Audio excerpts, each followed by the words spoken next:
ये खबर KR मंगलम university द्वारा प्रस्तुत की गई है।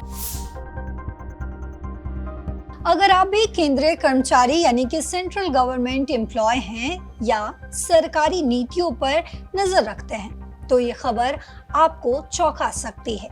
दरअसल 8वें वेतन आयोग यानी कि 8th पे कमीशन के लागू होने की सुगबुगाहट के बीच केंद्र सरकार के एक खास वर्ग के अधिकारियों की रातों रात चांदी हो गई है। सबसे बड़ी और हैरान करने वाली बात यह है कि इन अफसरों को बिना किसी पदोन्नति के ही सीधे ऊंचे पे लेवल यानी कि पे लेवल अपग्रेड का फायदा मिलने जा रहा है। अब आप सोच रहे होंगे कैसे?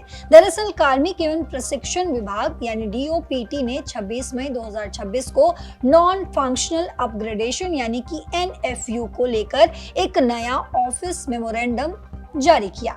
इस नए आदेश के मुताबिक कुछ खास बैच के अधिकारियों को अब बिना किसी रेगुलर प्रमोशन के ही सीधे ऊंचे पे लेवल का लाभ मिलेगा। आमतौर पर सरकारी नौकरी में किसी भी कर्मचारी की सैलरी या पे लेवल तब बढ़ता है जब उसका प्रमोशन होता है, लेकिन ऑर्गेनाइज्ड ग्रुप ए सर्विसेज के अधिकारियों के लिए सरकार ने एक खास और शानदार व्यवस्था की है। बताती हूँ क्या। दरअसल जिसे नॉन फंक्शनल अपग्रेडेशन यानी कि NFU कहा जाता है। मान लीजिए कि किसी विशेष बैच के एक IAS हैं।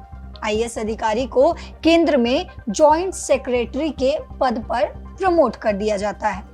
अब अगर उसी बैच के अन्य ग्रुप ए सेवा के अधिकारियों का प्रमोशन किन्हीं कारणों यानी किन्हीं वजहों से जैसे कि वैकेंसी ना होना नहीं हो पाता है तो वे अधिकारी NFU नियम के तहत उसी ऊंचे पे स्केल के हकदार बन जाते हैं जो उस प्रमोटेड IAS अधिकारी को मिल रहा है।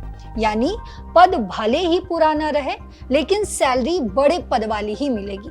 दरअसल वर्तमान में देश में 7वें वेतन आयोग यानी कि 7th पे कमीशन का पे मैट्रिक्स लागू है, लेकिन 1 जनवरी 2026 से 8वें वेतन आयोग के लागू होने की पूरी संभावना है। अगर किसी ग्रुप ए अधिकारी को अभी बिना प्रमोशन के भी लेवल 12 से लेवल 13 या लेवल 14 में अपग्रेडेशन मिल जाता है तो उसकी मौजूदा बेसिक पे में भारी इजाफा हो जाएगा।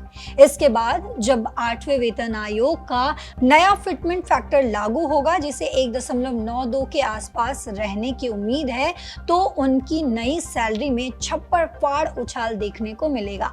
DOPT के नियम और सख्त शर्त बिना प्रमोशन। पहला, अधिकारी को अपने वर्तमान ग्रेड में एक निश्चित रेजिडेंसी पीरियड यानी कि सेवा की अवधि पूरा करना अनिवार्य है। दूसरा, भले ही पदोन्नति नहीं हो रही है लेकिन अधिकारी का सर्विस रिकॉर्ड और बेंचमार्क यानी कि ACR APAR रेटिंग प्रमोशन के मानकों के बिल्कुल अनुरूप होना चाहिए। तीसरा, ये फायदा पूरी तरह से वित्तीय यानी कि फाइनेंशियल होता है। इसका मतलब है कि अधिकारी की सैलरी, भत्ते और पे लेवल तो उच्च पद वाले हो सकते हैं लेकिन उसका वास्तविक पद यानी कि डेजिग्नेशन, काम और प्रशासनिक अधिकार पहले वाले ही रहेंगे। तो ये खबर, ये जानकारी आपको कैसी लगी कमेंट बॉक्स में जरूर बताते जाइएगा। साथ ही देश और दुनिया की तमाम खबरों के लिए, तमाम अपडेट्स के लिए जुड़े रहिए दैनिक जागरण के साथ। नमस्कार।